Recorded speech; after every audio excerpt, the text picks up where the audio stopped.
Assembly हल्का बडगाम है, उसमें सोयबुक के हैं और नस्लापुरा से हैं और वतपोरा के हैं।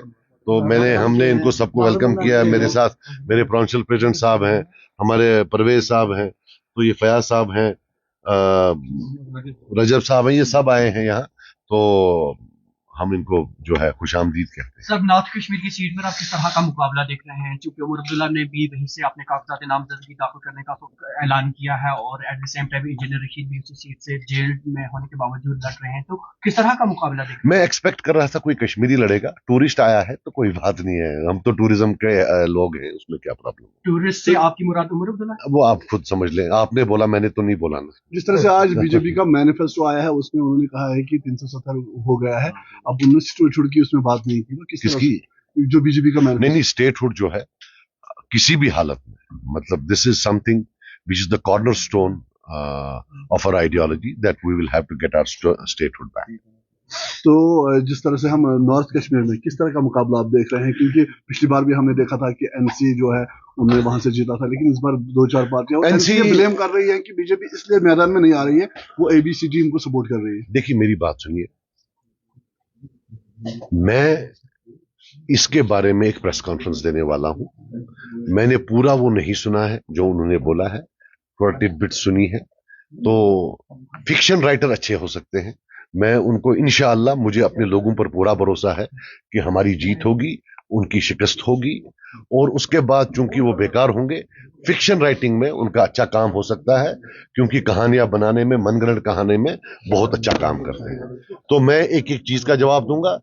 हमारे पास हिस्ट्री है, हमारे पास हिस्ट्री है।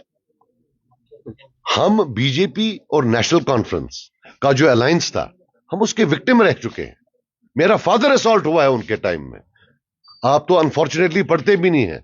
तब इनका शिवसेना इनका अलायंस पार्टनर होता था। एक कालका जी महाराज हुआ करता था महाराष्ट्र का, जड सिक्योरिटी दी थी फारूक अब्दुल्ला ने उसको, तो 72 साल के अब्दुल गनी लोन को घसीट के उसने बाहर निकाला था, मारा था जम्मू में, हमने देखा है इनका। उसके बाद पोटा उस टाइम में लाया है इन्होंने। उसके बाद जितनी भी वहां ह्यूमन राइट वायलेशंस थी उस टाइम में, Omar Abdullah as foreign minister एक शील्ड थे कि कोई ह्यूमन राइट वायलेशन नहीं है कश्मीर में। ये क्या बोलेंगे हमें? टास्क फोर्स से लेकर फिर उसके बाद उससे पहले कांग्रेस से मिले तो 87 किया। सो बोलने के लिए बहुत है, बाकी जिनको इल्जाम देना है वो दे। मैं उस मेजॉरिटी में हूं जो जेल भी गया है, जिसने टॉर्चर भी खाया है, जिसके फादर को भी मारा गया है। सो मैं उस मेजॉरिटी में से हूं। ये वो माइनॉरिटी में है जिनने लोगों को जेल भेजा, ये उस माइनॉरिटी में है जिनने लोगों पर पीएसए लगाया, ये उस माइनॉरिटी में है जिन्होंने गोलियां चलवाई और आज हर गांव में एक मरगुजार है। सो लेट देम नॉट सरमनाइज मी। मुझे ये ना करे, ये किसी और को दे। हमें पता हमारे हाथ खून से नहीं रंगे। We don't have blood at our hands and I thank my Allah for that. Sir, BJP के कौमी जनरल सेक्रेटरी का सज्जाद लोन साहब के साथ मुलाकात करना और साथ ही अल्ताफ बुखारी के साथ मुलाकात करने से ये बात साबित होती है कि पीसीबी बी टीम बीजेपी की है, ये इल्जाम है उमर अब्दुल्ला। देखो, मेरी आप बात सुनो, अगर मैं उसे मिला हूं तो ठीक है, बाकी देखो यार, मैं आज भी एफआईआर लॉन्च कर सकता हूं कि कोई मेरी गाड़ी दिखा रहा है, मेरी गाड़ी कहां है, मैं देखना चाहता हूं, but I don't want to, because ये छोटी बात है। मैं अगर गुस्सा हूं कहीं, आप मुझे मिले अभी, तो बातचीत हो गई, क्या हो गया तय।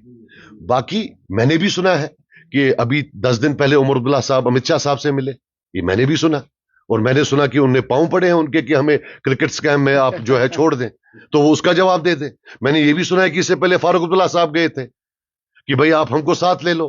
क्यों आप ये समझते हैं, जो इंटरव्यू फारूक अब्दुल्ला साहब ने इंडिया टुडे को दिया, जिसमें लिटरली उनने भीख मांगी, कहते हैं वो भीख तब मांगी जब पहले वो वहां गए थे, वहां भी भीख मांगी थी, उनने बोला था आप टीवी पर जाओ, वो इसका जवाब दें। मेरे से ही क्यों जवाब पूछते हो, आप उनसे जवाब पूछो।